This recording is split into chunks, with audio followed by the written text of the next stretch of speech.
Donc tout a commencé il y a une quarantaine d'années avec l'association des commerçants donc, qui cherchait des animations. Donc tout est consigné dans le livre qui a été fait par l'association historique et culturelle du pays de Mugron. Merci à M. Doro, merci à tous ceux qui ont participé à l'élaboration de ce livre. Je vais m'appuyer sur ce livre, puisqu'on voit ici Nano Mouneux, c'est social de la création de la Peña. Et le premier logo de la Peña Torino de Mugron, donc qui représente un taureau et puis un torero avec un couteau et une fourchette. Ils étaient déjà visionnaires à l'époque, puisque c'était important pour Nano et ses amis de concilier tauromachie et surtout convivialité. Et dès les premières années, ils ont mis à exécution ce credo avec, en 88, la première semaine culturelle à Mugron autour de la tauromachie, aidée par Antonia Emanueli à l'époque, en 1988. Donc vous avez l'affiche qui est là-bas. Quand vous regarderez toutes les anciennes affiches qui sont là, il y a une affiche qui date de 1988 avec tout le programme, avec des cours de flamenco, des conférences avec Pierre Albaldejo, Liménio II, Pierre Ardouille, etc., etc. Les anciens, je sais que ça leur parle, tout ça. Des soirées cinéma. Donc ça, en 1988, rendez-vous compte. En 89, des spectacles flamenco avec Paco El Lobo. En 90, c'est déjà le premier stand au comice agricole de Mugron. Pour ceux qui sont de Mugron, vous savez qu'on y est encore. On y est encore tous les samedis des fêtes de Mugron. En 93, la venue d'Antonio Ordóñez et les premiers échanges avec nos amis de Centro-Inigo. Ça, je ne peux pas toujours bien le dire. Centro-Inigo. Centro-Inigo, pardon.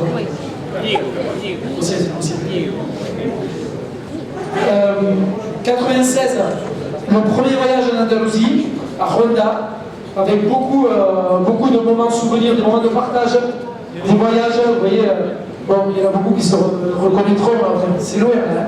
C'est loin, mais toutes les photos, elles sont dans le livre qui est en vente, 15 euros. 15 euros. Toutes les photos, elles sont dans le bouquin. Des photos souvenirs, des voyages déjà en 1900, je sais pas, j'en suis 96. En 2000, la création de la nouvelle Torino, qui fête cette année ses 25 ans, sous la houlette du Dr Bouchès et de Bernard Salle. 2002-2003, la construction du parc Chantilly, de notre local. Alors, je vous passe les péripéties, on a déménagé plusieurs fois.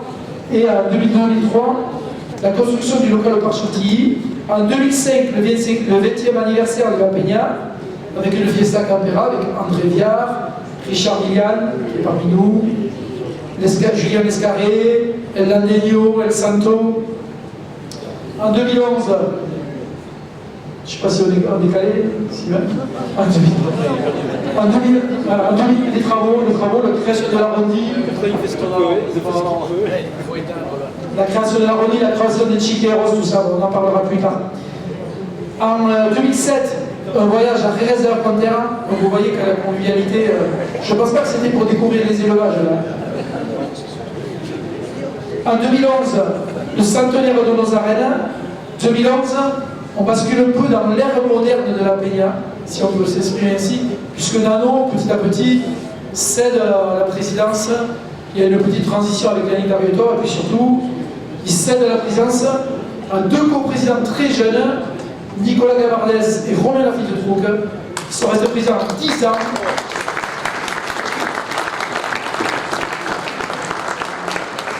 Ils ont pris la présidence très très jeune et pendant 10 ans, ils ont tenu la barre, comme on dit, ils ont pérennisé la bonne santé de la Peña Torino de Mugron. 2013, alors, ils ont pris un décennat de présidence, ils ont eu les emmerdes aussi. Parce qu'en 2013-2014, c'est l'apparition des antitauriens, les plans sécurité, tout ça. 2015, 2015, c'est l'anniversaire de la Peña Taurine de Mugron, 30 ans, le trentenaire. Donc le choix a été fait de faire un événement. L'événement, c'était la venue d'un élevage de légende, Balthazar Ivan. Balthazar Ivan, qui pour la première fois mettait les pieds à Mugron, un élevage reconnu à Madrid, reconnu dans les plus grandes férias de corrida et de noviada. Donc venez en 2015 pour la première fois à Mugron. 2016, le premier lot portugais avec Morteira gravé. Vous voyez, le transport depuis le Portugal, tout ce que ça sous-entend de tendance, d'organisation, etc., etc. Tout le reste, vous l'avez connu, puisque si vous êtes là, c'est que vous avez suivi les dernières années de vie de la Peña, donc vous l'avez connu tout le reste. Dans ce livre, tout est consigné. Nano, il écrivait tout, il faut d'ailleurs qu'on continue à écrire année après année ce qui se passe, parce que bon, ce sera important pour nos enfants, nos petits-enfants, les générations futures. Dans ce livre, à la fin, il y a un lexique pour tous les mots qu'on pourrait ne pas comprendre. Donc le lexique, il commence par la lettre A, évidemment. Premier mot, afición. Donc je pense qu'on peut s'arrêter là, puisque la vie de la Peña Taurine, c'est de l'afición, ni plus ni moins. Dans ce livre, vous retrouverez aussi les différents cartels, donc tous les cartels successifs depuis la création. Alors, je tiens à signaler et remercier nos amis de Mugron, nos amis d'Agenmo, qui sont là, nombreux aujourd'hui. On peut les applaudir. C'est la solidarité chalossaise. Ils nous ont amené une affiche qui date de 1956. 1956, la première affiche du premier spectacle taurin à Mugron, organisé par le quartier du Coutillot et du marché couvert, donc avec les 3 meilleurs novilleros du moment. Bon, nous on dit ça tous les ans. Donc les meilleurs novilleros du moment, Ramon Gallardo, Pedro Valdivieso et Jesus Murciano. Donc déjà, en 1950, dans les années 50, il y avait de l'afición à Mugron et partout autour. Merci à mes amis d'Agenmo, à nos amis d'Agenmo. Donc cette affiche est collector. Et donc, nos amis, il y en a beaucoup, ils sont là. Nos amis de la première heure ont concocté des cartels, c'est le Ricard, excusez-moi. Des cartels de qualité avec, en 1991 déjà, Finito de Cordoba, pour ceux qui connaissent, 93 et 94, Javier Condé. Je pense qu'en 93, si l'indulto avait été aussi courant qu'aujourd'hui, je pense qu'on aurait eu un indulto à Mugron. 95, José Thomas, le plus grand d'entre les grands, c'est la vie personnelle. 1996, Cristina Sanchez, Noé Billetes. C'est bien parce qu'on me souffle mon truc, c'est bien. Noé Billetes, archi-plein des arènes de Mugron, et une équipe d'Antenne 2 à Mugron, pour faire un reportage aux 20h le dimanche soir. Parce qu'à l'époque, c'était le dimanche. Il est passé au lundi, après avec la concurrence de Bayonne. 1997. Je regarde pas si je me suis. 1997, Morante de la Vela, torero, icône de Séville et de l'Andalousie. Mais oui, je peux l'applaudir. Donc, 98, Miguel Aveillan. 1998, Miguel Aveillan vient à Mugron. 1999, rappelez-vous s'il y a pris d'aqua dans la salle, il y a la corrida historique à Dax avec 11 oreilles et la queue de Miguel Aveillan. 98 Mugron, 99, corrida historique à Dax. 2000, Sébastien Castella, à qui Nano remettra le trophée de triomphateur de Mugron. 2001, Julien Lescarré, César Jiménez. 2003, Miguel Angel Pereira, j'accélère un peu. 2006, Daniel Luque quand même, à Mugron. Et ensuite, je vais pas les citer tous, tous les jeunes novieros locaux, les jeunes novieros locaux qui sont passés à Lubron. Alors, mes frères Luc, Yon Lamotte de Tartas, El Amoreño, Dorian Canton, Louis Husson d'Aqua, Thomas Dufaux, Baptiste Cissé, Mathieu Guillaume. Beaucoup ont débuté à Mugron. 2011, Centenaire des Arènes. 2012, le lot d'Algara, de Luis Algara, primé par les trophées meilleur lot du Sud-Ouest. 2014, Inès Marine. 2015, le lot de Balthazar Ivan. Et Pablo Aguado. Et ensuite, plein de toreros qui sont passés à Mugron. Donc je vais les citer pour les tauromaches qui sont là aujourd'hui. Francisco de Manuel, Rufo, Dorian Canton, Chicharo, Colombo, bon, plein d'autres ont rempli les arènes dans les années à venir. C'est absolument vertigineux. Honnêtement, c'est vertigineux ce qui a été fait par nos prédécesseurs, par les anciens de la Peña. C'est vertigineux. Et rien de tout cela n'aurait été possible sans les pionniers de la Peña. Alors, je vais citer le premier bureau de la Peña. Le premier bureau de la Peña, c'est dans le livre. Hein. J'ai pas d'action, je ne suis pas commissionné sur le livre, mais c'est dans le livre. Hein. Président Nano Mouleux, vice-président Bernard Lartigot, Christian Zachary, trésorier Jean Dumas, adjoint Jeannot Caplan, secrétaire Lilou Zachary, secrétaire adjoint Elisabeth Mouneux, membre Vincent Meyrans, Gérard Robert, M. Irénée, Claude Larquier, Michel Brisois, Alain Goller, Michel Gousse, Marie-Claire Gousse, Jean Lestage, Thierry Coudroy, qui est là cet après-midi, Jean-Paul Villon, Jean Sobus, Jean-Claude Goller, et le meilleur pour la faire, Patrice Cluzet. Je pense qu'on peut les ovationner.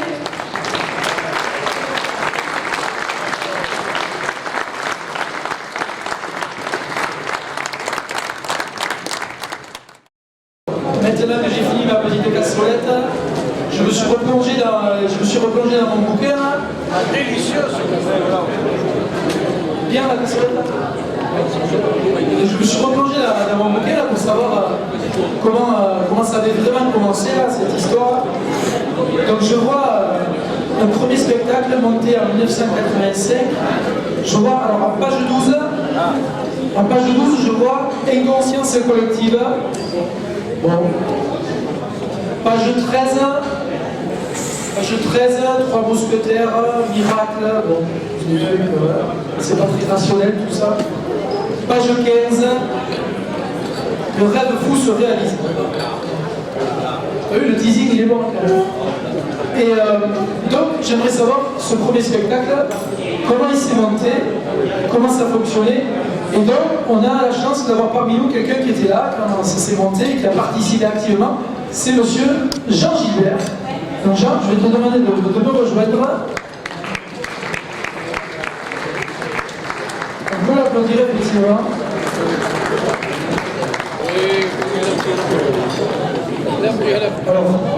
Alors, Nano parle de vous mais, de manière dithyrambique et il vous a appelé les Trois Mousquetaires. Qui étaient ces Trois Mousquetaires? Et comment ça s'est passé? Bonsoir, bonjour à ceux que je n'ai pas vus. Oui, en fait, l'histoire, elle est surtout le fruit de la passion, de l'envie, de l'art et de la jeunesse aussi, je veux dire. Alors, Trois Mousquetaires, en fait, on était un peu plus. Ouais. Pour les nommer, il y avait donc Olivier Martin, François Capdeville, la femme d'Olivier, Hélène, Philippe Ducos, qui était l'addition de Mont-Marsan, et de nombreuses personnes. Voilà. Alors comment on est arrivé sans le vouloir, en fait. C'est-à-dire que quand la Peña à Saint-Sevé s'est montée, c'était en 1979, donc on avait 20 ans. En fait, ce qui nous intéressait surtout, c'était de se mettre dans les petites vaches, les petits veaux. Et ça, c'était notre passion, c'est pour ça qu'on a monté la Peña, en fait.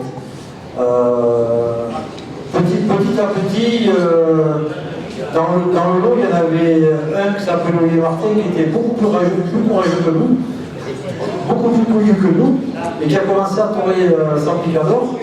Et à l'époque, quand on était novillero, quand on voulait torer sans picador, c'était très compliqué parce qu'autour de nous, il n'y avait que des éleveurs hollandais.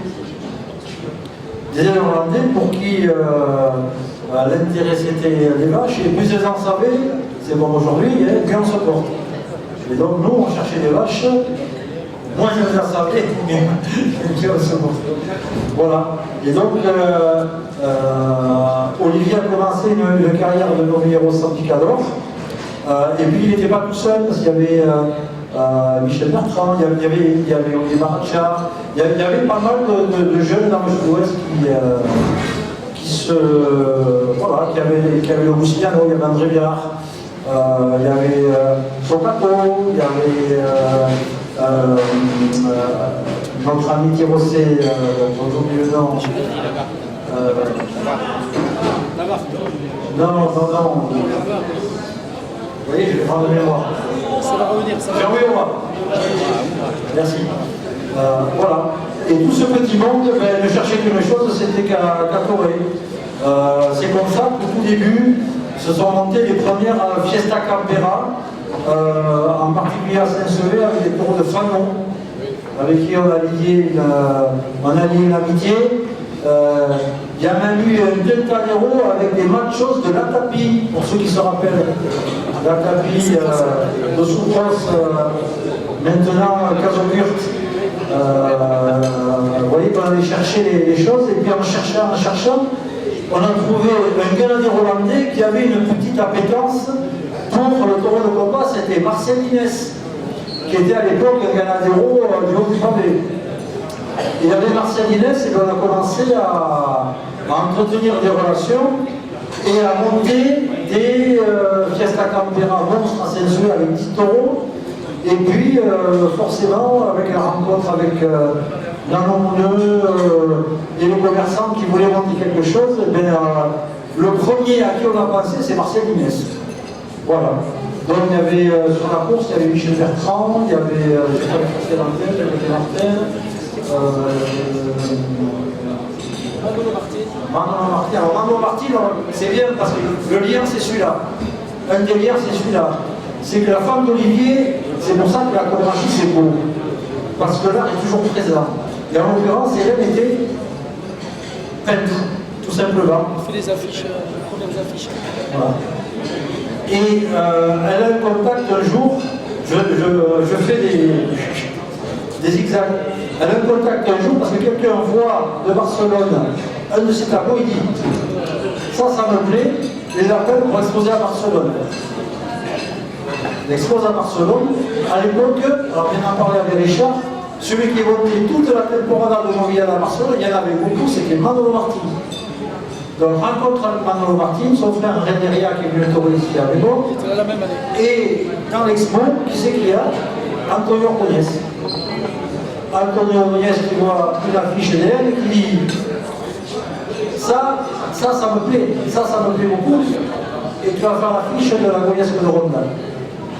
Voilà comment l'histoire peut s'inventer et se créer. Donc, je reviens au début avec Olivier Martin, qui continue sa carrière sans picador, qui n'est pas s'appliquer, qui gagne la Cape d'Or de Vichy. À l'époque, à Vichy, il y avait des nominadas, et il avait gagné la Cape d'Or de Vichy à l'époque. Quelques courses en Espagne, à l'Odio en particulier, dans le Pays basque espagnol. Et à un moment, il se rend compte d'une chose, c'est que c'est très très difficile d'arriver et d'acquérir du métier dans le sud-ouest, avec le peu d'élevage qu'il y a, et puis avec les difficultés d'avoir des contrats. Donc, à un moment, il décide d'arrêter. Et il nous dit à la première, bon, j'arrête de torer parce que c'est trop compliqué. Et l'autre se dit, écoute Olivier, si tu dois arrêter de torer, tu vas arrêter chez toi, tu vas arrêter à Saint-Sevé. La Peña venait de se monter, on s'est monté en 79, on était en 1985. Donc ça faisait 9 ans que la Peña a été montée.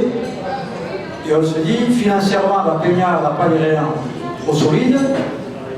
Bon, mais on va monter une asso, on va se la jouer avec nos deniers perso, et on va monter la Noviada de tes adieux, puis on va la monter à Saint-Soleil. Et puis, comme on ne veut pas faire concurrence à personne, on va la monter à une date où il n'y a personne. Donc le 11 novembre. Voilà. Voilà, on va être tranquille. Et puis, comment on va faire le 11 novembre, le taureau c'est fini, comment on va faire pour que tout ça prenne du relief? Comme là, on aime bien et que en hiver, les aficionados n'ont pas grand chose à faire, on va monter une semaine taurine. Donc la première semaine taurine de Saint-Sevé, 1985, avec de la peinture, des conférences, du cinéma, enfin bref, tout ce que l'on connaît actuellement encore, on se monte en 85 pour accompagner la dernière course du Saint-Sever au Mini Martin. Qu'est-ce qu'on prend comme taureau? Forcément en France, et on se dit on ne va pas prendre le taureau de Marseille parce que c'est quand même un peu irrégulier, et on s'en va dans le sud-est, et on s'en va chez Blore d'Antecy, qui venait de commencer à monter son élevage. Alors c'était le premier contact avec le campo, en dehors du campo landais et autres, et on va chez Blore, et il nous amène voir les taureaux. Alors c'est un souvenir qui vaut ce qu'il vaut. On est allé voir les taureaux avec une Méhari équipée de rotoculteurs. Et la Méhari. Donc on prend nos deux mondes là-dessus. Et à l'époque, il y avait deux novillons qui fonctionnaient. C'était José Antonio Caletero, qui est devenu après Banderillero, et Pepe Manfredi qui venait de couper les oreilles à ses filles. Donc forcément, il fallait que le cartel soit rond. Et donc, on met au cartel Pepe Manfredi et José Antonio Caletero. Le premier novillo sort, il neigeait pas, mais on était à la limite. Mais par contre, comme Olivier était de Saint-Sevé qu'à l'époque, alors à l'époque, on avait eu l'accompagnement de la presse comme il faut. Nous avions en mer à l'époque qui était Jean-Marie Comenal, qui était un fervent aficionado. Donc tout était fait pour que, et puis il était de Saint-Sevé, donc ne nous cachons pas, il y avait la moitié des arènes venues pour le voir triompher, l'autre moitié pour le voir se casser la figure. Mais en fait, il y avait du bon. Donc à la fin de la Noviada, eh bien, Sud-Ouest Taureau, première association, rentre beaucoup d'argent. Et qu'est-ce qu'on va faire de tout ça? Et comme on était amoureux de l'art et de la Noviada, on s'est dit, on va aider ceux qui nous proposent financièrement de monter des Noviadas. Alors, c'est comme ça que l'association des commerçants a monté la première Noviada, c'est comme ça que ça s'est monté à Saint-Perdon, c'est comme ça que ça s'est monté à Garléon, et comme on était un peu... On s'est dit, on montait quand même une petite Sampicador à Pontox. On s'est dit, les Pontox, c'est les mêmes arènes que Lugon, elles sont super bien ces arènes. C'est entre Mont-Marsan et Dax. Si on monte quelque chose, c'est sûr qu'il y a du monde. En avant-marche. On va chercher un modèle novillo en Espagne. Le monde qui recevra le prix de meilleur taureau lié à l'époque. On monte la Noviada. On descend les novillos comme on a descendu les taureaux de Marcellinez dans le Cailleron avec des planches pour pas qu'ils nous voient. La course se passe, c'est un succès, en piste, sur les gradins, 400 personnes. Aïe. Donc le lendemain, nous étions tous, moi tout à chez le banquier, voilà, pour payer ce qu'il y avait à payer.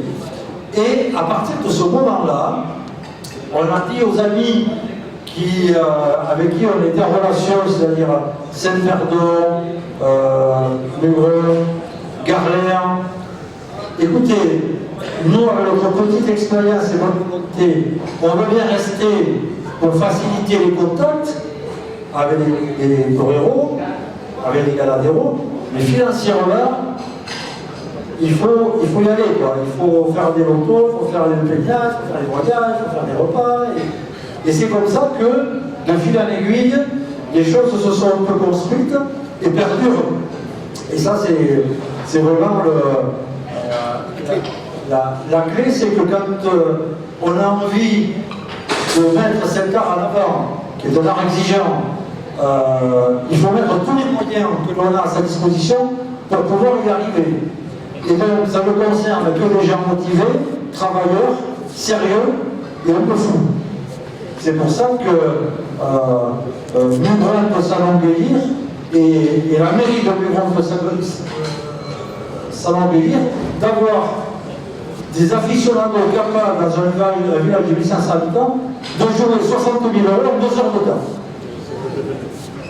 C'est ça, hein? La pression que ça représente, le travail que ça représente, avec le souci de vouloir faire vivre en plus la tauromachie locale, quand on le voit, on se voit nous quand on avait 20 ans en fait. Avec cette envie d'aller bousculer un peu tout pour que un jour par an dans mon village, il y ait des taureaux, il y ait des toreros, et si possible les meilleurs. Voilà. Voilà comment les choses vont se continuer.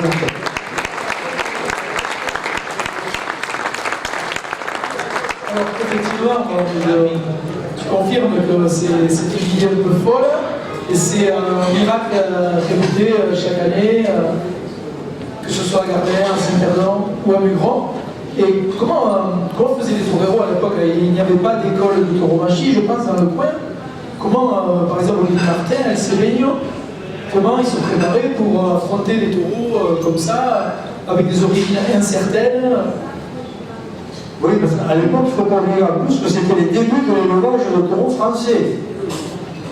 Donc on n'était pas non plus dans un niveau de sélection qu'il y a actuellement. Donc moi j'ai parlé des Tentaderos de machos de chez la Tapi. Imaginez l'incertitude au moment du passé. Alors, il y a des taureaux, il y a Christophe Escoura, il y a Richard, on vous en parler, mais alors 10 fois mieux que moi. Hein. Les Becerradas de Laurent Fano, là aussi c'était le départ, c'était très compliqué. Et on a des photos où les toreros de l'époque touraient des vaches emboulées, des vaches à la course landaise. Donc, quand c'est la tauromachie, l'art de se relâcher devant la bête, imaginez devant une vache qui est à 5 ans avec des tampons. Il faut vraiment avoir envie de se relâcher. Vraiment. Voilà, donc c'était très compliqué.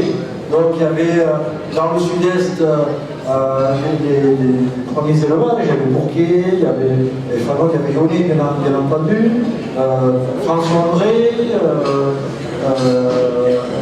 Jalabert aussi, voilà, il y avait toute une série d'éleveurs qui étaient comme les toreros d'ici, en apprentissage. Donc chacun apprenait.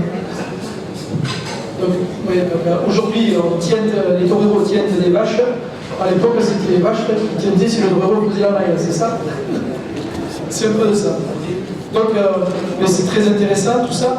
Puis, Jeannot, tu es notre homme de confiance, tu es notre regard, au Grand-Beau, et tu es toujours de bons conseils. Tu as fait connaître en France pas mal d'élevages, comme les Mayades, comme el Taro et la Reina, l'élevage de Roselito. Comme dernièrement, vous avez fait connaître la race de Yeltes, que tout le monde connaît maintenant. Est-ce que c'est ça ton plus grand plaisir, la découverte de l'élevage, du toreros? Mon plaisir, c'est quand un rendez-vous, parce qu'organiser une novia, c'est organiser un rendez-vous en fait. C'est un rendez-vous entre un taureau et un homme.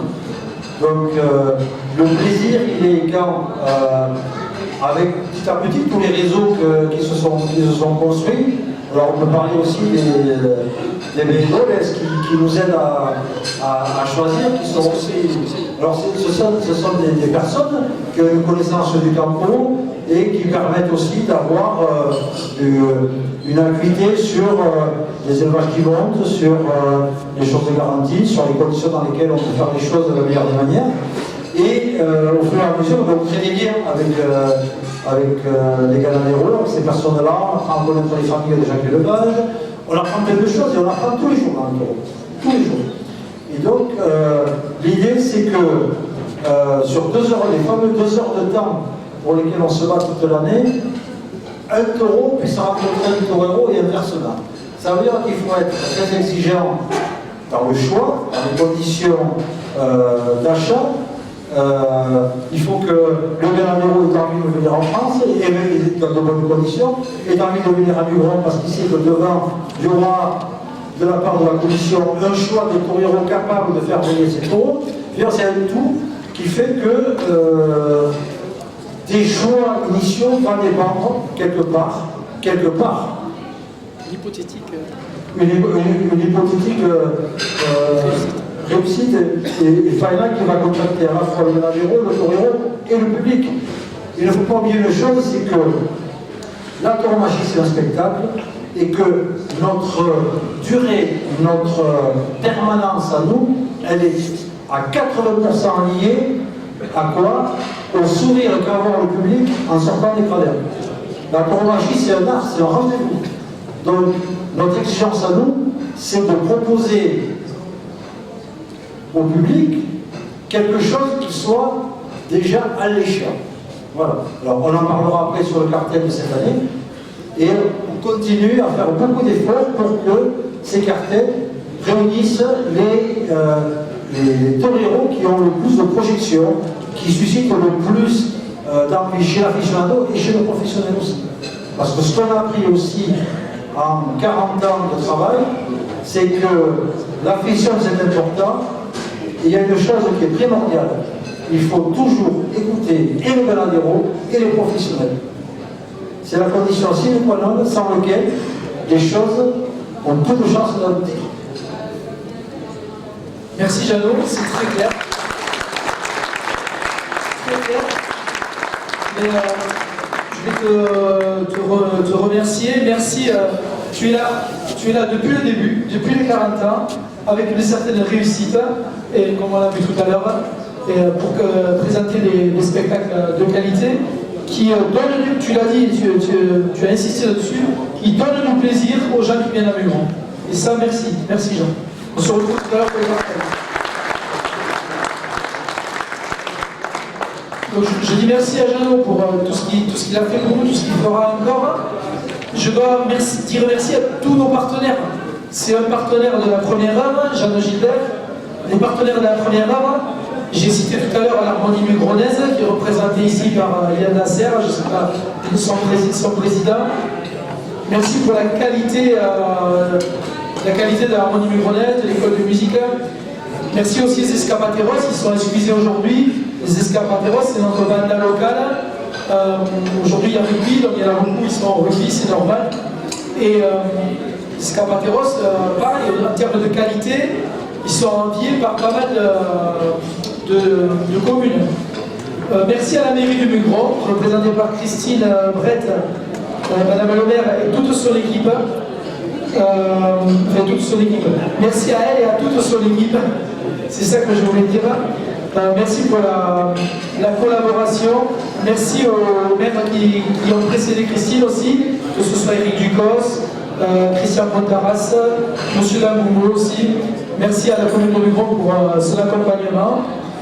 Merci à nos amis montois, depuis le début quasiment, nos amis montois, que ce soit Monet, que ce soit les laveurs, que ce soit, je ne vais pas les citer tous, parce qu'ils se sont renouvelés au fil du temps, et ils sont encore là. Tous ces gens sur qui on sait, on n'a pas besoin de les appeler 10 fois dans l'année, on sait que le week-end de Pâques, on peut compter sur eux. Arrêtez de me perturber comme ça. Merci à notre équipe de muletiers d'Agenmo. Je crois que Lily est là, avec son équipe. On peut les applaudir. Parce que c'est toujours pareil. Ils sont présents. Et tous ceux que je viens de citer là, ils n'ont pas succombé à l'inflation qu'on a aujourd'hui là. Tout qui augmente démesurément, des fois sans raison.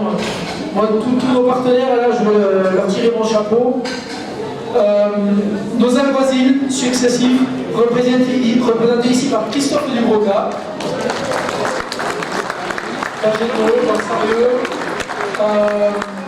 Il représente l'ensemble de la profession. Le premier, Bernard Pontaras, qui avait peint ses bottes la veille de défilé à Mugron, peint ses bottes en noir. pour faire un loisir. Yannick Boutet qui est venu longtemps, Yannick, notre ami d'Aqua. Donc ça, c'est des amis, c'est des collaborateurs, des amis. La gendarmerie de Mugron, représentée par Lilian Martin, notre chef. Voilà, toujours très à l'écoute, très facilitateur. C'est plein de personnes qui sont des facilitateurs qui nous aident à sécuriser nos manifestations. Les membres de la nouvelle taurine créée en 2000, et là je vais vous demander de faire une ovation pour un monsieur qui s'est investi depuis des années et des années, c'est monsieur Bernard Salle. Bernard Salle, membre de la nouvelle taurine, reste assis, voilà, reste assis. Il a été président de l'Harmonie. Et il s'occupe de nouvelles taurines. On a encore reçu cette année plus de 20 nouvelles taurines de partout dans le monde. Bon, je m'enflamme au bout d'un moment. Après cet exposé socio-technique très argumenté de Jeannot Gilbert, je vais vous parler de notre volet de la Peña Taurine mugronnaise. C'est la liaison entre la littérature et l'art tauromachique. Bien que, on pourrait dire que l'art tauromachique inclut la littérature, mais bon, ce sont deux activités différentes. Et avant de parler de 5 minutes de la nouvelle taurine, je voudrais redire quelques mots sur la Nanomouno, parce que la nouvelle taurine, ce recueil qui réunit les meilleures nouvelles au sens de Maupassant, écrites sur la tauromagie.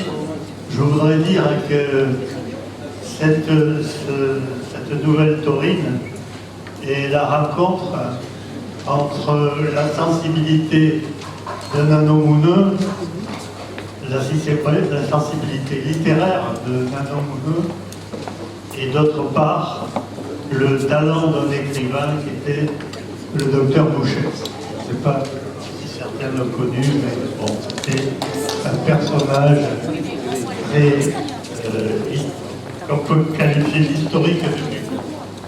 Alors Nanomouno, je le connais, je l'ai connu depuis très longtemps, donc je ne veux pas vous en parler plus encore longuement, mais j'étais au lycée avec lui, je le connais au lycée de Mont-de-Marsan avec lui. Mais je voudrais dire que ce qu'il a écrit et qui figure dans le livre que nous mettons en vente aujourd'hui, c'est quelque chose, c'est le résultat de quelque chose de très profond chez lui, à savoir que c'était fondamentalement un littéraire qui a fait des études économiques, mais fondamentalement c'était un littéraire. Et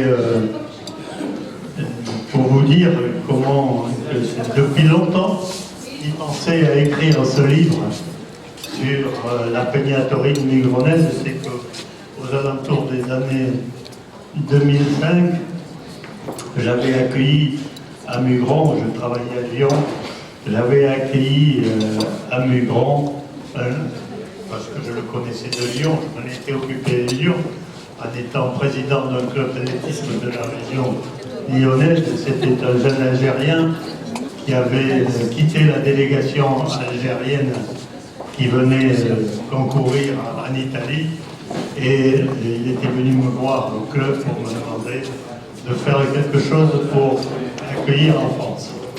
C'était un champion de course à pied, et donc je l'ai accueilli, je lui ai trouvé un logement, et finalement je me suis occupé de sa naturalisation, et tout ça, c'était comme un fils pour moi. Et il est venu à Mugron, et venant à Mugron, il a dit: je vais faire les 10 km de Dax. Et je l'ai inscrit donc aux 10 km de Dax. Et bien sûr, Nano, qui était au fin, il était au courant de tout ça. Il dit: mais attends, la Peña, on va venir aux 10 km de Dax pour l'encourager. Et effectivement, c'est un passage du livre, vous verrez ça dans les livres, c'est à côté de la tauromachie, il s'appelait Caïs, et donc il a gagné les 10 km d'acte, je crois qu'il a toujours le record de l'épreuve. Mais Nano, la réflexion de Nano, ça a été à ce moment-là, ah mais quand j'écrirai un livre sur la Peña, je raconterai cette histoire. Et voilà une origine de la sensibilité, l'explication de la sensibilité de Nano pour la littérature. Et la seconde rencontre, c'est avec le Dr Bouchès, qui était un écrivain qui a beaucoup écrit de livres, je pense à peu près une vingtaine, dont certains tournent autour de la tauromachie. Et les deux se sont rencontrés et ils ont eu l'idée de créer ce prix qui a été ensuite copié par la ville de Nîmes et les éditions Diane Robert et qui ont fait à Nîmes quelque chose qui est plus important parce qu'il y a beaucoup plus d'argent qui est mis autour, c'est le prix Hemingway. Donc il y a 2 prix littéraires tauromachie en France. Il y a la nouvelle taurine de Mugron et le prix Hemingway à Nîmes.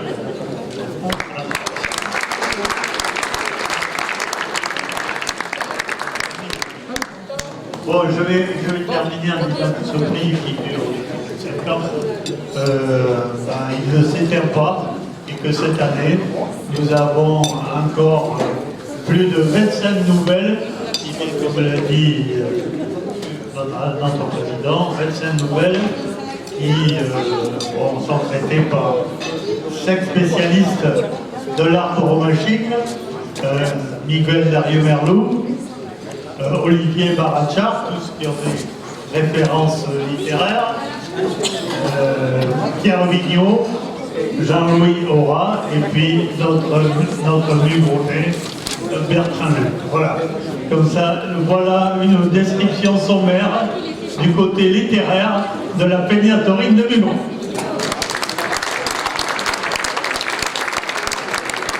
Excellent. Merci Bernard Salle pour tout ce que tu as fait, que tu feras encore pour la Peña Taurine. Effectivement, des rencontres, des coups de cœur, comme ce coup de cœur avec ce coureur algérien, Caïs, qui avait gagné un Phileas Escapade, qui était rentré dans mon cœur, vraiment. Donc, l'histoire de la Peña, c'est, comme beaucoup l'ont dit maintenant, c'est des rencontres, des moments de... Alors, j'en suis. Tu fais le François Bayrou, je sais plus bien sûr. Oh, ça va. C'est facile.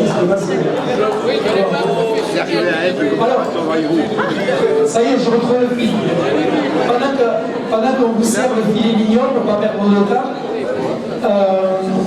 donc on a mis à l'honneur la nouvelle taurine qui nous est chère, effectivement, parce que c'est un volet culturel important et où il y a beaucoup de participants.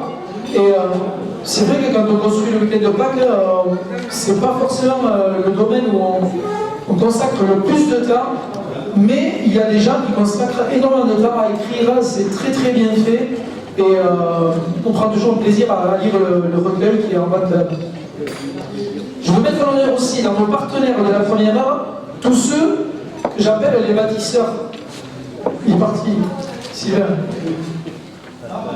Les bâtisseurs, c'est ceux qui ont construit les chiqueros, ceux qui ont construit la passerelle au-dessus des taurines, l'arrondi dans les arènes pour que les taureaux n'aient pas de querencia, parce que c'est des arènes de course hollandaise avec des endroits un peu carrés. Donc les taureaux, ils se mettent en querencia, ils refusent de se livrer dans ces endroits-là. Donc on a une série de photos là, avec des travaux. Pareil, les photos sont dans le livre. Dans le livre, on peut voir les photos. Il y a Bernard Salle sur la photo, il y a Jean Duperrier, il y a Claude Zachary, il y a Francis Plantier, il y a Jean-Claude Busquet, il y a Yves Chédiffer, il y a Popol Brett. Je ne vais pas citer tous les vaillants, mais ceux que j'ai cités là, c'est des vaillants. Vous avez des muscles comme ça, qui peuvent travailler. Non, Claude Zachary, des muscles. C'est un banquier. Hein? C'est un banquier. Non, mais honnêtement, c'est des personnes, tout cela, vous êtes là à la table devant moi, on pouvait compter sur vous, il n'y avait besoin de rien vous dire, les travaux ils sont faits quoi. Les travaux qui arrivent ils sont faits. C'est des machines, hein, tous ces gars-là que j'ai cités.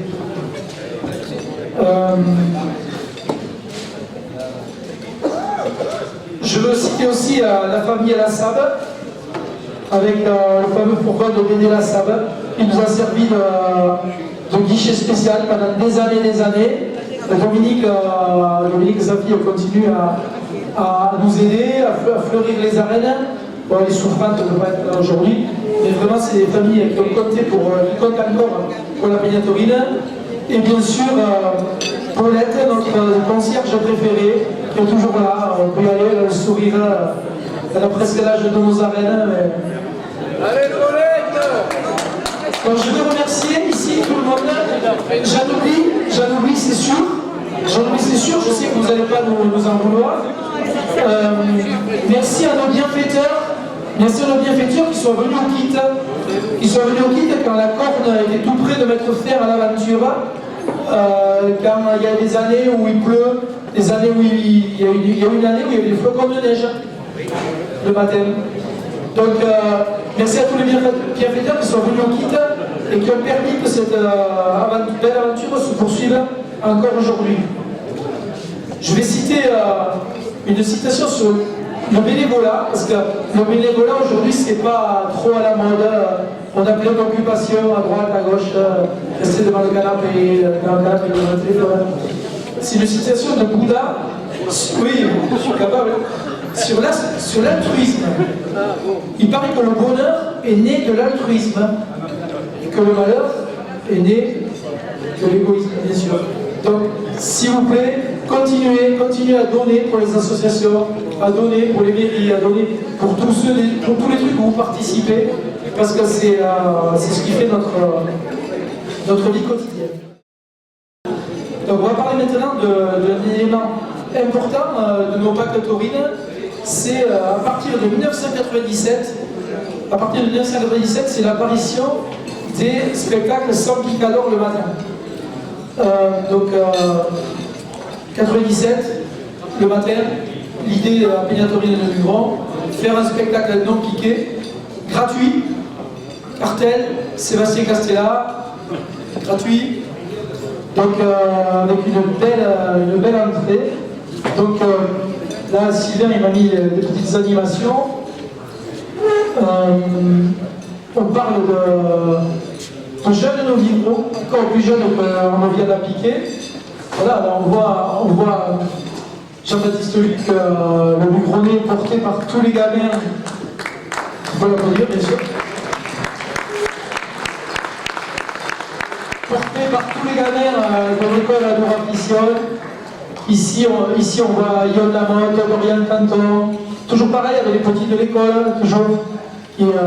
Pour qui c'est des exemples. Et puis là-haut, Louis, Dorian, qui c'est que je vois, je ne sais pas s'il y a Tristan Barroso, tout ça. Donc, très important pour nous, parce que ça donne du corps à notre journée du lundi de Pâques. Maintenant, le lundi de Pâques, c'est calé. Le petit déjeuner, la non piquée, le repas, la non bien appliquée, c'est du béton pour nous. Et ça, c'est grâce principalement aussi à la qualité des spectacles qui sont présentés le matin.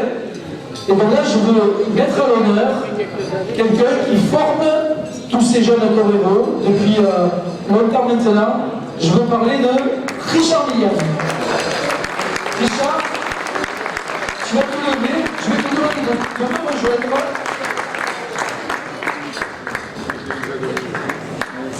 Alors, il a l'habitude de saluer au tiers. Richard, viens avec moi. Richard, cette année, 20e temporada de l'école à Dour-Afficiol. Avec les tout petits jusqu'au plus grand, toujours avec la même afficiole. Et donc, déjà, je veux te dire merci pour la formation de distance, parce que quand il est au fil à Mégron, ils descendent rarement le matin, souvent ils nous surprennent très très agréablement. Et toi, Richard, tu as combattu en tant que torero les élevages les plus difficiles, les plus prestigieux. Aujourd'hui, tu permets à des jeunes de vivre leur passion. Tu leur transmets ton niaque, tu leur transmets ton bagage technique, mais un bagage pour la vie aussi à tous ces petits-là. Ouh là là. Bon, bonjour tout le monde. J'ai oublié de dire faille à courte, Richard. Oui, parce que tu t'imagines, de 13 ans à 65 ans que j'ai aujourd'hui, je n'ai jamais quitté les taureaux. Tout ce que j'aurais à dire, il n'y a pas de temps, je ne voudrais pas lasser, je vais essayer de faire pour concentrer de tout ça. Et pour te dire, j'ai même oublié la question que tu m'as posée alors. La transmission, c'est vrai que tu as été un matador où tu fais devant les élevages les plus difficiles, et aujourd'hui tu transmets à tous ces gamins un bagage pour affronter les difficultés dans le ruedo et même dans la vie de tous les jours. Et je tiens le micro, c'est moi qui l'interviewe. Ouais, il y a tellement dans cette question, il y a un éventail de réponses. Choisissez un ou deux. Je vais schématiser, je ne veux pas être lourd. D'abord, la tauromachie, c'est l'histoire d'homme, d'individu, d'humain. Ce n'est pas une machine qui répète des gestes. C'est quelqu'un qui est investi. C'est quelqu'un qui a un dérangement qu'il doit régler. C'est quelqu'un qui se sent différent.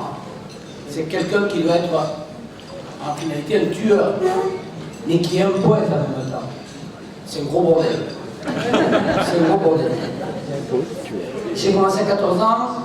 À 20 ans, j'ai été professionnel, matador au taureau. J'ai commencé, je vais très vite résumer, avec Paco Camilo Cordobés, l'élite. Un, c'était les Rolling Stones, l'autre c'était, je sais pas, je cherche un classique, Beethoven. J'étais au milieu de ça, j'étais personne, j'étais rien. J'étais rien, j'étais un gamin qui rêvait encore, parce qu'on parle de rêve. Mais en définitive, être torero, c'est pas un rêve. C'est se préparer à un cauchemar. C'est un milieu très dur, injuste, parce que la vie est injuste. Peut-être le plus juste, c'est celui qu'on tue, c'est celui qui te permet d'être, qui est en face. Avec ses qualités, ses défauts. Mais tu vas faire ton compagnon pour exister toi-même.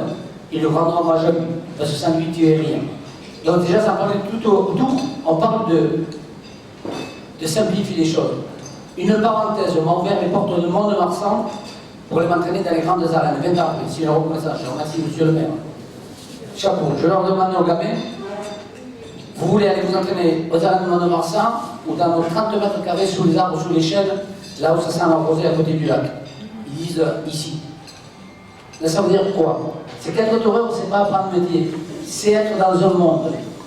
Travailler dans l'ombre pour être quelqu'un à la lumière. Mais la lumière, il faut qu'elle brille. Et tu sais que la simple lumière, elle n'est pas suffisante. Et pour avoir le rayonnement du soleil total, il faut un don de soi. Et être différent des autres. Tout en gardant l'humilité et les valeurs de base. Alors j'en viens, et je vais terminer. Avant d'être quelqu'un qui attire l'attention dans l'arène, déjà dans la vie, il faut que tu aies une attitude alors par les temps qui courent, je vais être mal vu pour certains qui sont wokistes ou qui voient la vie d'une façon différente. La vie, elle a toujours été pareille. C'est le respect de soi pour être respecté des autres.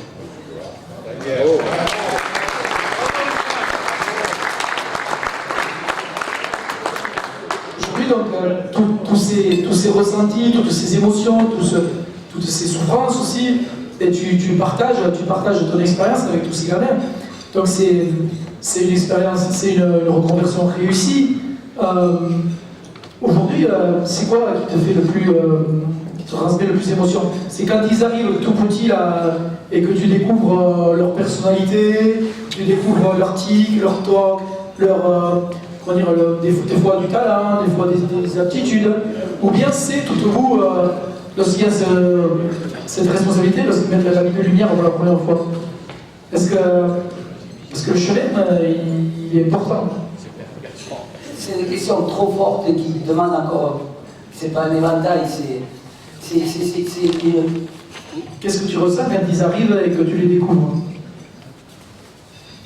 Qu'est-ce que je ressens quand ils arrivent? Déjà, moi, je suis une école privée par obligation, parce qu'il y a 21 ans, je suis arrivé. J'ai demandé d'avoir le soutien au conseil régional, au conseil général, je n'ai même pas eu de retour négatif. Donc ça commence par là, il faut que ça se sache. Donc, comme j'étais rejeté, je suis devenu la principauté, plutôt comme le village gaulois, chez moi.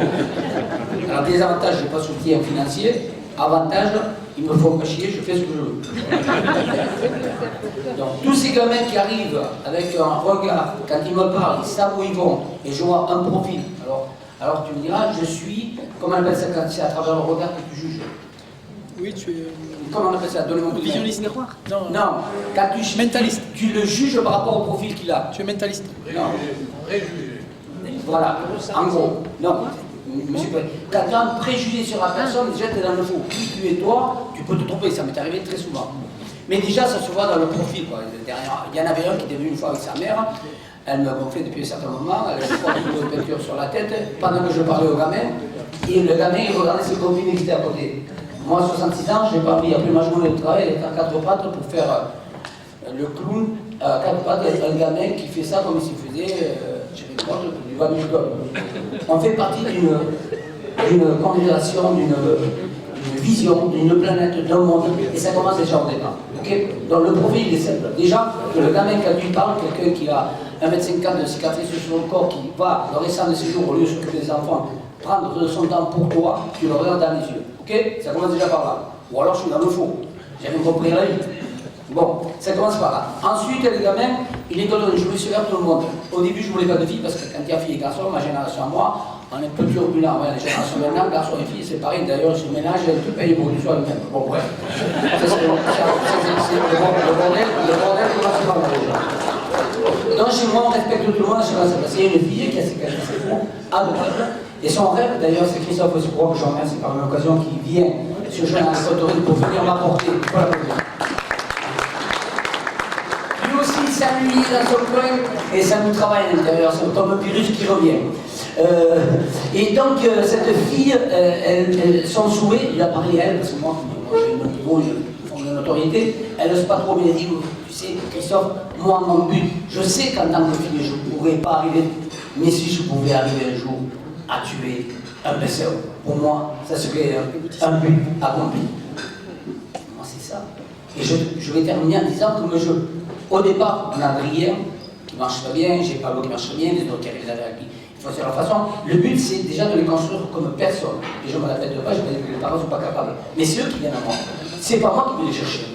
Donc s'ils sont là, ils se tiennent. S'ils ne viennent pas par la même porte qu'ils ont envie, ils sortent. Ok? Moi, j'ai pas besoin de pour vivre. Par contre, ce que me rendent, c'est ce que moi, j'ai pas eu. Et le peu, pour répondre plus directement à ta question, si j'arrive un jour à les voir en lumière, souffrir, parce que c'est le mange, qu'avec un regard, j'essaye de soutenir, ou même de leur donner un coup de pouce, que certains disent que je suis dur, oui, mais le taureau ne sort pas avec un plateau et la tasse de thé ou de café ou le Coca-Cola. Il sort pour te tuer. Donc, cette période de leur vie que je partage avec eux, choses que je n'ai pas eues et que je suis en place pour leur donner, pour moi, je leur rends grâce parce que quand j'ai coupé pont en 2001, j'étais insupportable les hommes. En 2001, j'ai ouvert cette école.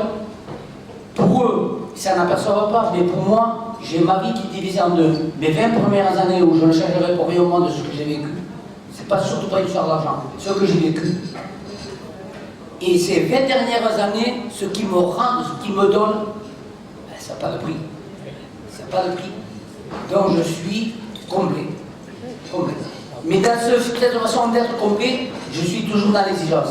Parce que sur terre, rien n'est gratuit, tout ce gagne se mérite. Et être un super homme dans la reine, alors ça demande des choses. Alors vous me direz, il parle comme un livre. Oui, parce que même à 30 ans, j'étais comme une varigue, parce que ce que je faisais, c'était naturel, parce que j'avais des capacités et tout ça. Mais maintenant que j'ai dépassé la soixantaine, c'est là où je remercie par l'occasion tous ces organisateurs qui me permettent d'exister. Il faudrait pas que ça m'échappe. Parce que moi, mon école ne sert à rien si les éleveurs ne m'appellent pas pour passer en second. Elle ne me sert à rien si vous ne faites pas des KPA, si vous ne faites pas des appliqueurs. Je me meurs une deuxième fois, mais pour de vrai. Mais si vous êtes là, moi, sans vous, je ne suis rien. Par contre, eux, sans eux, au plus profond d'eux, eh bien, ils s'éteindront eux-mêmes. C'est pas moi qui devrais décider. Bravo.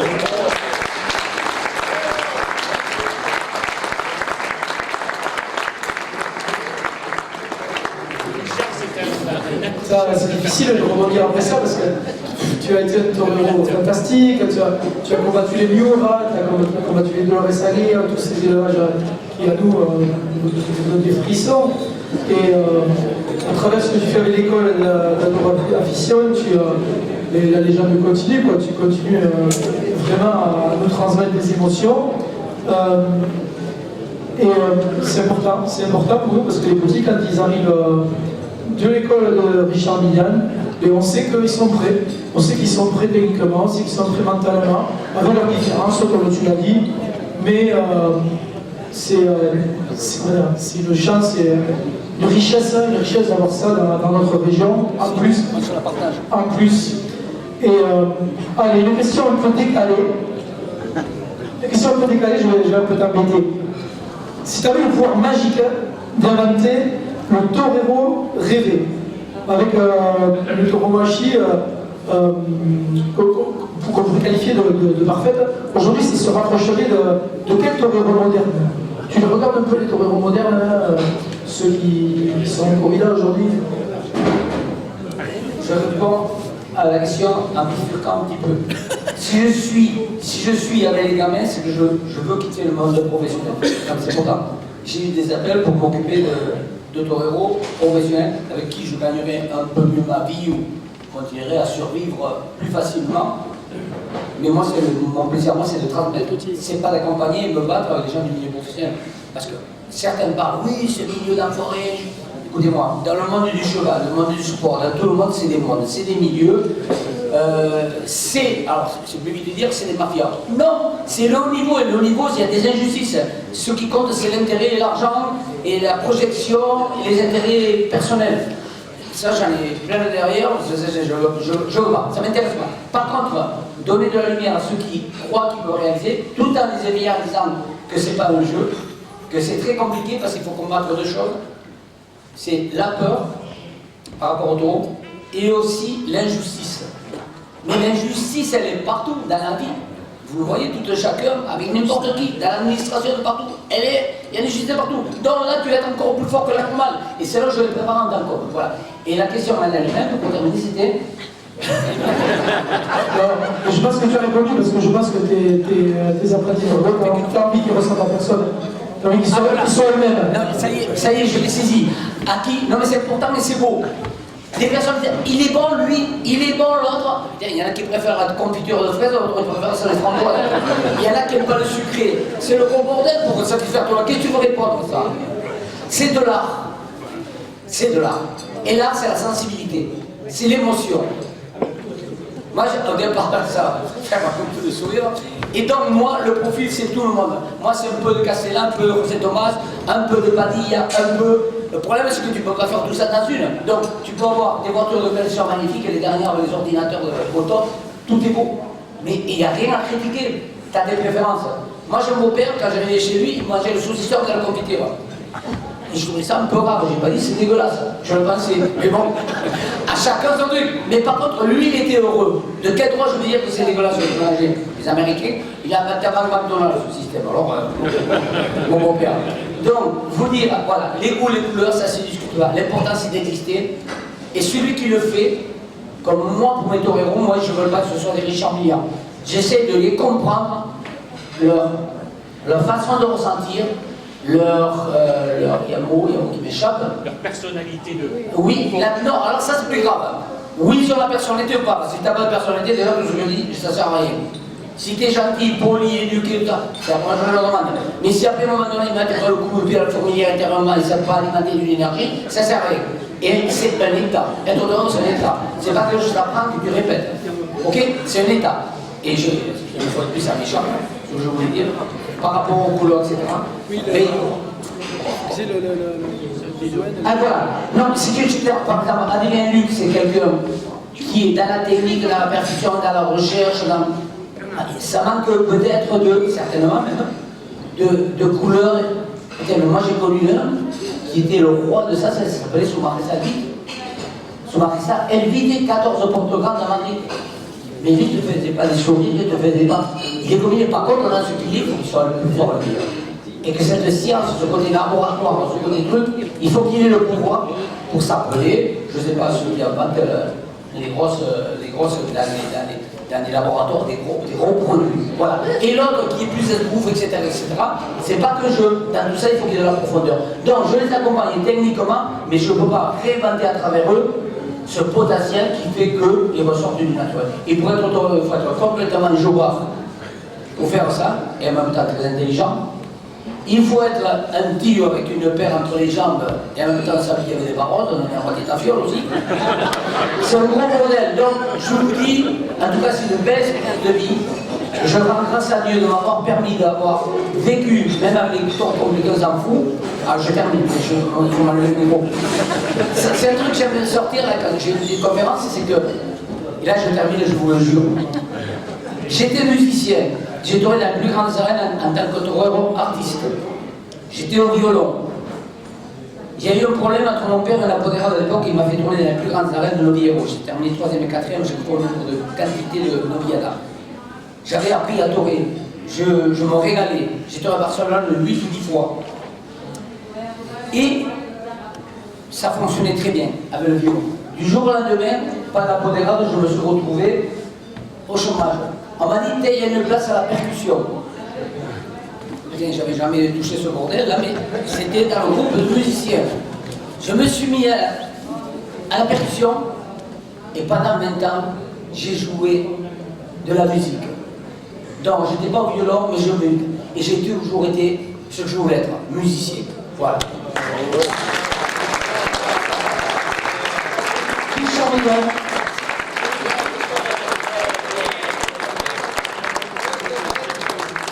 de passion, de formation, de sueur, d'émotion. Alors, ces noviadas du non piqué du lundi matin de Pâques, c'est une réussite avec notamment des sommets comme en 2017. En 2017 où on avait Dorian Canton, Lyon Lamotte, Clément Argous. Les trois avaient livré des faenas de très très haut niveau. Pourquoi?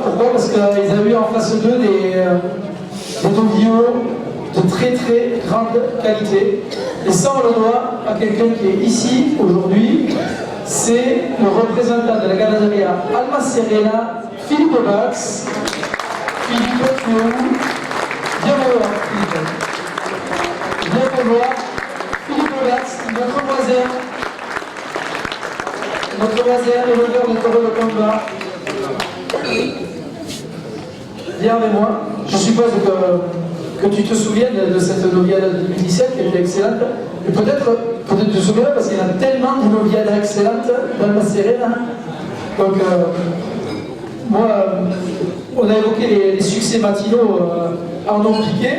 Peux-tu nous faire, Philippe, pour nos amis qui sont aficionados, un petit focus sur la ganaderia aujourd'hui, l'origine de tes vaches, de tes sémentales, qu'est-ce que tu fais au niveau du ganado? Bonjour à tous. Donc, on se trouve sur la commune de Cona. On a un élevage de 60aine de vaches de vente, de vaches reproductrices, avec 3 étalons. Et on essaie d'origine espagnole, du côté de Salamanque, de chez Miranda de Pericalvo, pour une partie, et de chez Luisa Gara, pour une autre, avec des sémétales de Garcia Grande. Donc on essaye de faire notre petit mayonnaise pour sortir des céréales pour les noviadas salpicador de la région. Voilà. Bon, on est toujours dans la recherche, on essaye de stabiliser un peu la ganaderia. C'est une aventure qu'on avait commencé avec mon frère, ça, et on avait la même vision un peu du taureau qu'on voulait rechercher.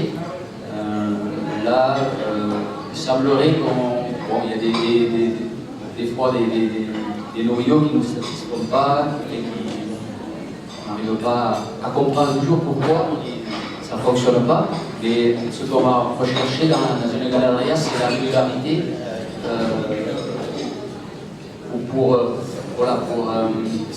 avoir une base et et essayer après de franchir l'échelon, essayer, je veux dire, parce que c'est compliqué de la nourrir à la piquer. Voilà. Il faut déjà réussir, être bien impliqué pour essayer de Oui, c'est vrai que c'est ton élevage est reconnu puisque tu ligues Mugron, mais pas uniquement, tu ligues dans des grandes arènes comme Bayonne, comme Dax, comme d'autres, plein d'autres, Gémeaux. C'est vrai que, bon, pour que tout le monde puisse comprendre, c'est vrai que dans une famille, on a le même papa, le même maman, tu as 4 ou 5 frères et sœurs, tu peux avoir 3 super, et puis un complètement, voilà, vous avez compris. Parce que, c'est le travail de tous les jours. Et nous dégradés, on a l'impression que la ganaderie fait preuve d'une grande régularité, ça a l'air vraiment tout le temps qualitatif, il y a une faiblesse, ça permet aux toreros de s'exprimer. Mais toi par contre, choisir un sémental ou comme ça, au fur et à mesure, c'est des grosses responsabilités, parce que c'est des choix qui engagent la ganaderie sur 1 an, 2 ans, 3 ans. C'est la partie la plus... On a l'impression que c'est facile. Oui, mais c'est la partie la plus difficile. Et pas plus tard que l'hiver dernier, j'en ai perdu 2 coproducteurs. Voilà, ils étaient arrivés ensemble, les deux. Ils sont à l'âge de 4 ans, ils ont vécu 7 ans ensemble. Et à l'âge de 11 ans, non, il y avait un matin, je l'ai trouvé mort. Son collègue a fait. L'autre s'était battu et il l'avait tué. Et après, j'en ai perdu un autre. Donc ça veut dire que il faut repartir chercher un sémental. Alors le sémental, on va croire, on ne voit pas le meilleur, on vous vend des choses qui peuvent nous aider à nous, mais il faut travailler autour. Et donc ça veut dire qu'on va le découvrir 3 ans après. Ça veut dire 1 an de gestation, 2 ans d'élevage.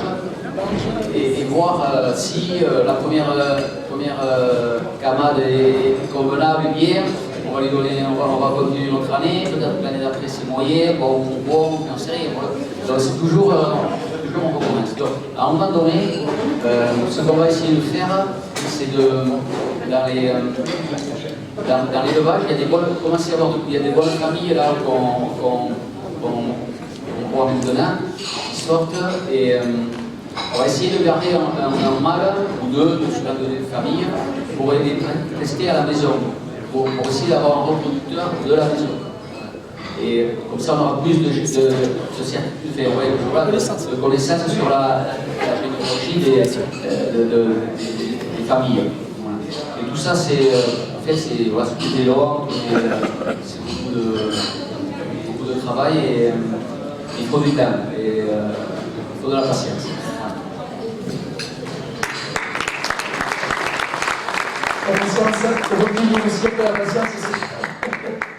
Et dernière question, sur quelque chose qui moi, peut me paraître peut-être un peu frustrant pour un galadero, c'est que quand tu lis un ombiqué, souvent il y a des animaux qui mériteraient d'être regardés, qui mériteraient de transmettre leur qualité ou comme ça. Et on sait bien qu'en France, un ombiqué, on n'édulte pas, c'est très rare.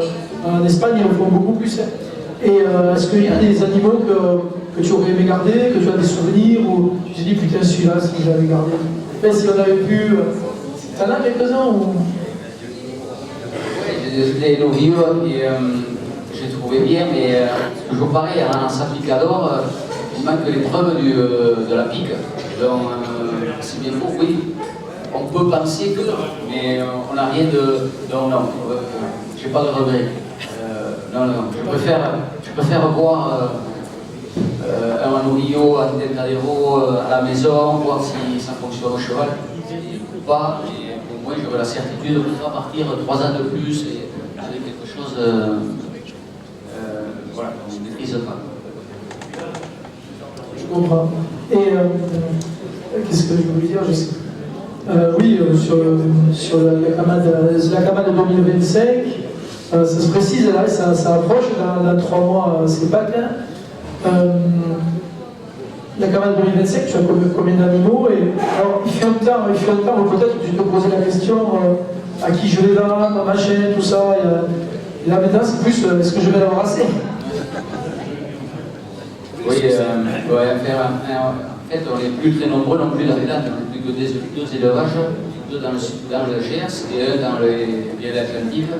Donc, vu le nombre de. Il y a beaucoup de spectacles sans picador qui se donnent dans la région, et en fait, il manque des decks. C'est une période là où il manque.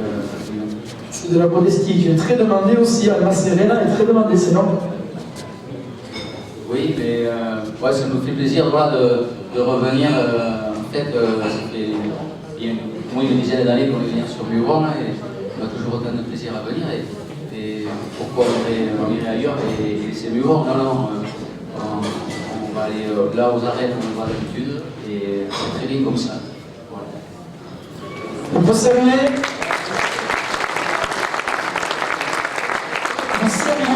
le sérieux du travail de l'élevage, la modestie, on sait que c'est un des élevages qui est primé quasiment tous les ans. Quasiment tous les ans, c'est primé meilleur lot non piqué. Donc, j'aime bien dire, pourvu que ça donne. Allez, merci, fille. Merci.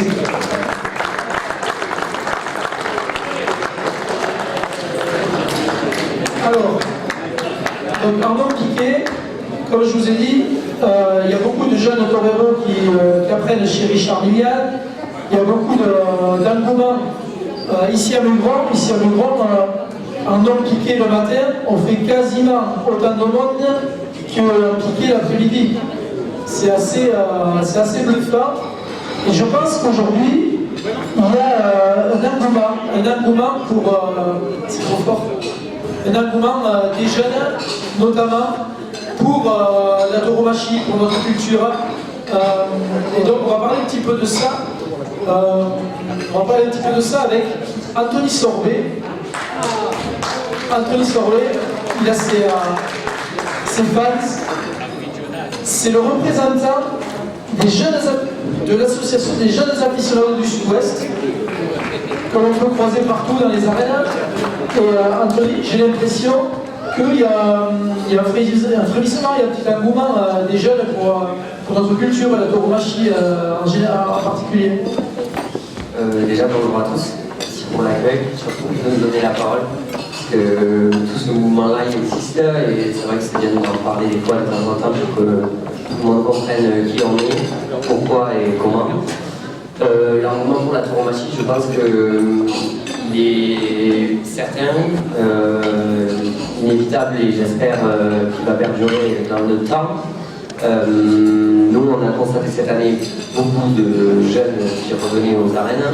On a fait en sorte de donner de la visibilité à une culture et à un art qui est le nôtre, qui fait que tous les dimanches, tous les samedis, ou comme aujourd'hui, on est tous ensemble à table à parler de taureaux et de toreros.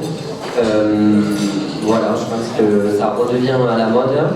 Il ne faudrait pas non plus tomber dans une mode qui fait qu'on perde l'essence même de la tauromachie, de son histoire, pourquoi elle existe, et c'est fondamental.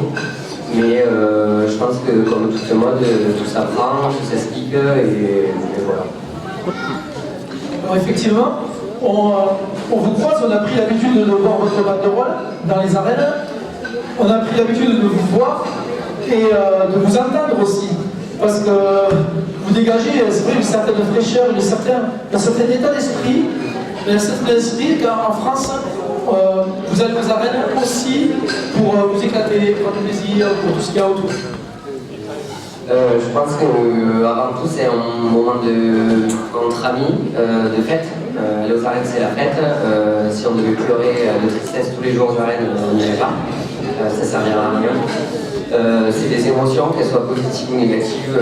Voilà, on peut toujours être déçu. C'est la fête, c'est vrai qu'on est jeune. On aime bringuer, comme on dirait à notre âge, et à la fois c'est ce qui fait aussi que les jeunes vont venir aux arènes de nos jours, qui comprennent cet esprit de fête et je dirais de moments de joie, parce que c'est beaucoup de joie au sein de nos concurrents.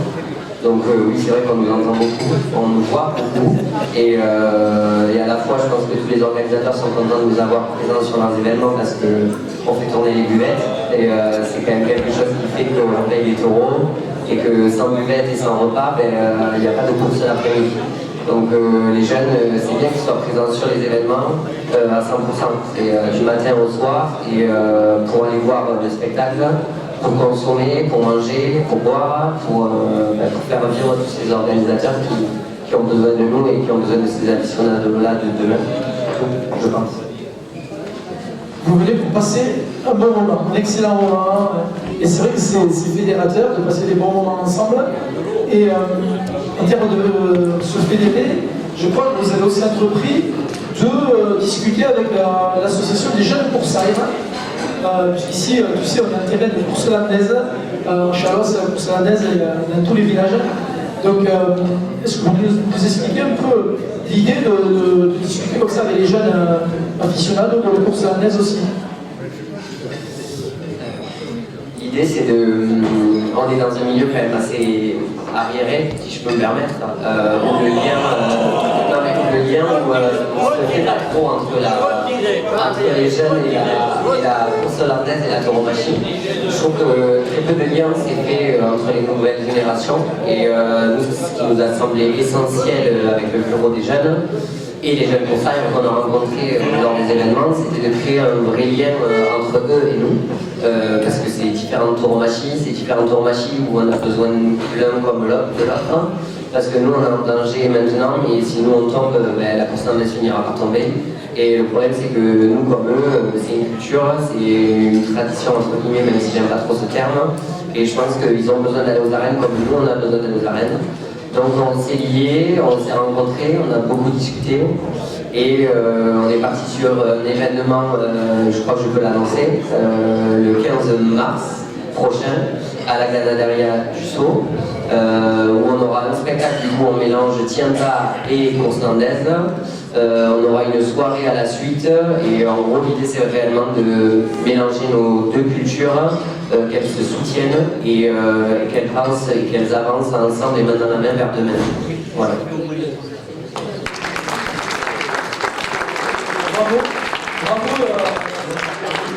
Bravo d'avoir autant d'affection et puis de maturité pour nouer des liens déjà, pas juste vivre l'instant présent, mais aussi se fédérer. Et puis, comme tu dis, aujourd'hui on a Interville à Saint-Rachette, on a des cirques sans animaux. Effectivement, demain, il faut faire attention, effectivement, on est tous concernés, toutes les tauromachies, tu as entièrement raison. Et tu penses qu'il y a un gros réservoir de jeunes qui ont encore envie? Est-ce que tu penses que l'offre qu'ont fait les organisateurs, est-ce que c'est pertinent? Est-ce qu'il faudrait que ce soit plus fun? Est-ce qu'il y aurait des idées éventuellement? Ça fait beaucoup tout ça. Tu fais comme Richard, tu dis j'aurais voulu ta question. Est-ce que les jeunes aujourd'hui, l'offre vous paraît pertinente? Je pense que faire venir les jeunes, c'est malgré tout un spectacle qui coûte cher, comme tous les spectacles. Vous allez voir un concert, vous allez voir un match de rugby. Le prix maintenant des places de rugby c'est quand même excessif. Donc on est quand même dans une société où le pouvoir d'achat n'est pas dément, et pour les jeunes c'est assez compliqué d'aller aux arènes quand on est étudiant. Dans toutes les arènes du Sud-Ouest, on a quand même des offres qui permettent aux jeunes d'aller au moins jusqu'à 25 ans, d'aller soit gratuitement, soit pour pas cher au taureau. Je pense qu'il faut continuer sur cette ligne de conduite. On a énormément de démarches. Il me semble que vous avez fait quelque chose pour les moins de 22 ans. L'année dernière, pour moi c'est essentiel, même gratuit pour les moins de 16, si je dis pas de bêtises. Voilà. Ça c'est pour moi parfait parce que ces jeunes-là, c'est la vision de demain. Donc, vouloir sauver une culture, si on ne sait pas à qui la transmettre, je vois pas à quoi ça sert de la sauver. C'est-à-dire que si dans 10 ans, et je le souhaite qu'on sera là pour les 50 ans de la Peña, mais si dans 10 ans on a encore des trucs de la corrida, il faut qu'il y ait du monde dans les gradins. Et ces jeunes-là, si on ne leur récupère pas la passion, je ne vois pas vraiment comment on pourra continuer le spectacle. Donc voilà, donc oui, tout le monde joue le jeu, en tout cas les trois quarts. Ceux qui ne le font pas, c'est que souvent ils ne peuvent pas le faire, parce que clairement offrir 100 places à des jeunes, ça coûte cher. Et ces 100 places-là, elles sont essentielles pour payer tous les frais qui vont avec le spectacle. Mais Je pense que voilà, c'est essentiel de faire ces filles-là, de les faire venir. Et à travers le fait de faire venir les jeunes sur nos arènes, je pense qu'avant de leur inculquer une ambition assez basique qui est de venir aux arènes, il faut aussi leur apprendre pourquoi on vient aux arènes. Il y a plein de choses à apprendre sur la corrida et sur la tauromachie en général. C'est-à-dire qu'aller aux arènes c'est bien, mais savoir pourquoi on y va et qu'est-ce qu'on va voir, c'est encore mieux. Parce que c'est vrai que les jeunes aujourd'hui vont beaucoup aller voir telle ou telle figura à Dax, mais pas une seule personne va se poser la question de qu'est-ce que c'est les taureaux qui en piste, etc. Il y a beaucoup de choses à leur apprendre comme ça, et ça aussi il ne faut pas l'oublier, c'est que les faire venir aux arènes, oui, mais leur apprendre à tout ce qu'on voit dans ces arènes-là, c'est essentiel, tout simplement.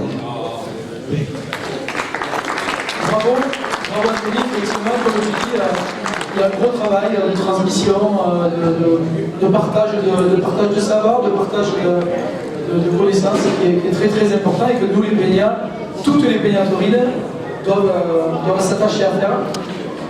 Quand je t'avais eu au téléphone, tu m'avais dit est-ce que je peux amener ma banderole pour témoigner de mon soutien. Alors la banderole est là, effectivement, quand on va dans les arènes, on amène notre banderole pour dire à l'organisateur voilà, on est là, on vous soutient et tout. Donc merci d'avoir amené la banderole des jeunes aficionados du Sud-Ouest.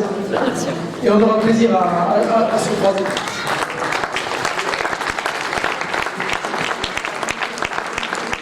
L'argument des jeunes, vous voyez, il y a une deuxième banderole, qui est la banderole d'Esprit du Sud 40, partager le meilleur de notre culture.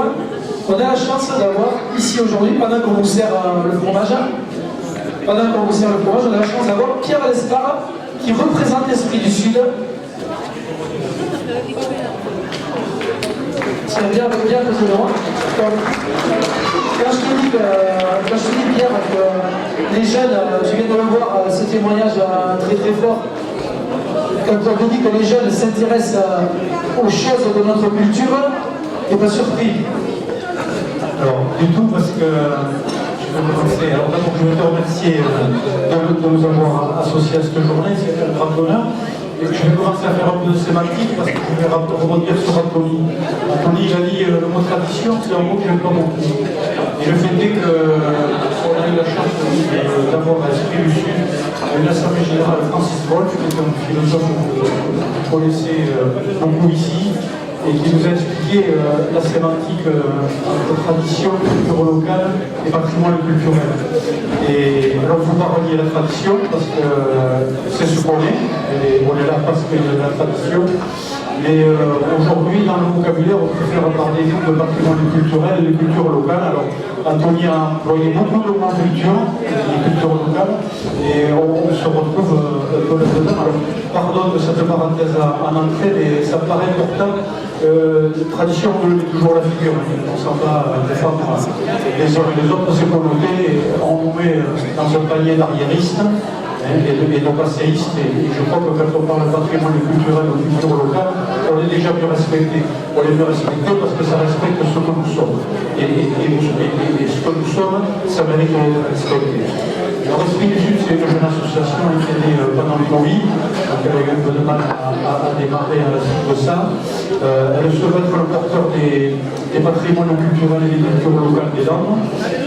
Elle est composée d'assemblées institutionnelles, les chambres consulaires, chambres d'instruction, chambres des commerces et chambres des métiers par ordre alphabétique, l'association des maires, et puis la Madame de Gascogne. Je voudrais saluer Thierry et Frédéric de son présentation, Cahuzac qui est avec nous ici,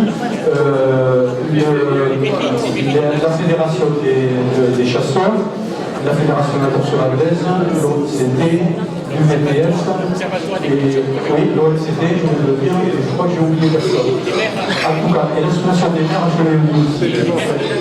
Voilà. Et pour les Minotaurines, les maires de Dax et de Montmarsan. C'est une structure qui se veut très transversale et qui se veut porter la parole en premier lieu auprès des élus. On a fait depuis un an et demi, on a fait le premier comité de commune, on en a fait 11, on a été bien reçus partout. C'est pas facile d'être reçu dans une communauté de communes parce que les élus, ils ont des emplois chargés, il y en a un qui est ici au procès, et caser un créneau de 20 minutes ou de 25 minutes, des fois 30, parce que ça pose des questions dans des emplois du temps chargés, il faut dire qu'on a été très bien reçus, avec beaucoup de bienveillance par les élus, et on essaie d'aller présenter l'objectif, et surtout redire combien les cultures locales, c'est l'économie.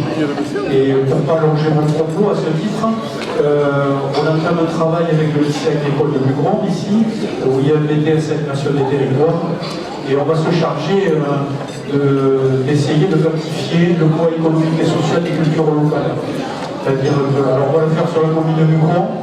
Alors d'abord, Mugron c'est en Chalosse, je suis pomaraisienne, j'aurais voulu le faire en Pomarès, ça aurait été suspect. Et puis, Mugron, vous cochez toutes les cases, il y a toutes les cases à Mugron, c'est bon nickel.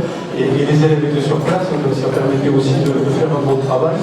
Et donc l'idée est de rencontrer la présidente du comité des fêtes, le président de la CCA, le président de la course à la pêche, le président ici présent de la Médiatorine, et d'essayer de faire un petit peu un tour exhaustif, à la fois de ce que ça peut se quantifier à l'euro, comme il a dit, les buvettes, les repas, le prix des spectacles. Jean-Gilles l'a dit tout à l'heure, dans une journée ici, c'est 60 000 € qui se jouent, tout ça doit être quantifié. Et puis comme on fait aussi le bénévolat, parce que le bénévolat c'est d'abord le lien social. Et si on vit bien dans les Landes, et je crois que les Landes c'est un pays de bien vivre, c'est parce que les uns et les autres ici, on est bienveillants, on est respectueux des uns des autres, on est respectueux des passions des uns et des autres. Et je crois que, moi je veux porter un message ici, c'est qu'il faut qu'on soit fiers de ce que nous sommes. Alors il y a eu un mot qu'on n'a pas partagé, mais il n'empêche, c'est vrai qu'on est sur des passions qui sont parfois difficiles à expliquer à la société d'aujourd'hui. Et quand je dis parfois, je voudrais dire souvent difficile à expliquer aujourd'hui. Mais je crois que nous, il faut qu'on soit fiers de ce qu'on est. Les Landes, les gens ils veulent y venir. C'est un pays d'attractivité. Et ils veulent y venir parce qu'il y a des Landais qui sont bienveillants. Ça peut les accueillir. Et que la bienveillance, ça va dans les deux sens. Voilà un petit peu le message que je voulais porter ici. Soyons fiers d'être Landais, soyons fiers des passions qu'on porte. Et puis je crois que petit à petit, grâce au jeu ici, parce qu'aujourd'hui c'est une belle journée de transmission que tu as fait. C'est d'abord une journée d'histoire, mais c'est surtout une journée de transmission. Et moi ça me fait du bien d'entendre les jeunes comme Anthony, parce que nous nous c'est passé. Et il faut qu'on travaille pour les jeunes qui seront là demain.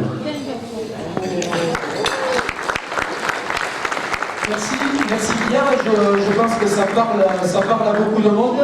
Effectivement, on a parlé des 40 dernières années, là on parle de ce qui se passe aujourd'hui. Effectivement, les jeunes, nous à la pédiatrie de Mugron, pour parler de notre pédiatre, je pense qu'on a beaucoup de jeunes qui viennent nous aider, qui s'intéressent aux choses de la tauromachie. Alors évidemment, à 25 ans, il y a le rugby, il y a le basket, il y a le mobile, il y a beaucoup de choses. Mais par contre, c'est indéniable qu'ils ne trichent pas et qu'ils sont intéressés à la chose et que quand ils peuvent être là, ils sont là. Et donc vraiment, c'est pas une vue de l'esprit. C'est pas une vue de l'esprit. Ça me rappelle un vieux collègue que j'avais au boulot qui me disait jeune, t'es heureux, tu t'en rends pas compte. Et je pense qu'ici, on est heureux et je pense qu'on s'en rend compte. Je pense qu'il faut qu'on s'en rende compte dans les Landes et dans le sud-ouest en général. Je pense qu'on est heureux et je pense qu'il faut qu'on continue de l'être. On peut évoluer, on n'est pas fermé à évoluer. Mais par contre, je pense que tu as raison, on n'a pas à se justifier. Et je pense que notre culture, on peut en être fier, effectivement. Est-ce que tu veux rajouter autre chose sur, je sais pas, sur la différenciation territoriale, je sais pas. Bon, moi je voudrais dire que jusqu'à présent on a beaucoup subi, nous on est d'une génération, moi j'en fais partie, c'était pour une heure vivre caché. C'est ça, c'était ça, on était éduqués comme ça. C'est comme ça qu'on était éduqués. Mais maintenant ça il faut que ce soit terminé, et il faut qu'on aide les jeunes à revendiquer ce qu'ils sont et où ils choisissent de vivre. Alors, il y a un jeune ici, moi je connais bien, qui est le journaliste Luc. Alors je l'ai connu, je l'ai vu pour aller les matinales de Mugron. Et puis petit à petit, je l'ai découvert au travers l'Esprit du Sud parce qu'il me donne un coup de main. Mais moi j'ai des jeunes là autour de moi, une quinzaine, une vingtaine à l'Esprit du Sud. Ils font le choix de rentrer dans les Landes ou dans le Sud-Ouest parce qu'ils veulent vivre ce pourquoi ils ont envie de vivre. Et ils perdent de l'argent quand ils descendent. ils font des choix économiques, mais au moins ils sont heureux de vivre. Et moi, ça, ils sont conscients de ça, nous les ceux qui sont voilà, devant, en avant, et il faut qu'on aide ces jeunes à continuer à pouvoir vivre, et ce pourquoi ils reviennent chez eux. Et moi je leur dis, je suis les jeunes aficionados du Sud-Ouest, les jeunes baptistes, j'en ai d'autres autour de moi, il faut qu'on soit là pour les aider, nous c'est fini. Mais portons-les, aidons-les, soutenons-les, parce que c'est eux qui feront la transmission. Et puis encore bravo pour tout ce que vous faites ici. Moi je fais partie du thème le matin, alors je ne peux pas venir toujours la journée parce qu'on a une tradition familiale de repas chez moi, mais bien j'y suis. Et il faut toujours être reconnaissant des bénévoles, tu l'as dit, c'est de plus en plus difficile à trouver. Et chapeau pour ce travail qui est fait ici et pour cette belle journée que tu as organisée. Merci pour ta présence, Pierre Espa, Esprit du Sud, les jeunes aficionados du Sud-Ouest, première commune de Mouvement. Je pense qu'on est tous dans le même bateau. 40 ans. La photo à gauche, hein, c'est une des petites qui fait partie de l'association des jeunes aficionados du Sud. Je crois qu'elle est là d'ailleurs. Ça, c'est des jeunes qui font partie de l'association des jeunes aficionados. Tu les vois partout. Tu peux aller à Yann, tu les vois. Tu vas à Chardon, tu les vois. Tu vas à Dax, tu les vois. Si tu ne les vois pas, tu les entends. Ils sont très très bien. Ils sont très, très... Au début, tu te demandes mais c'est qui ces jeunes, et puis après, tu te dis. Voilà, donc vous mangez le fromage. Dans quelques minutes, ce que vous attendez, l'annonce des cartels 2025. Le petit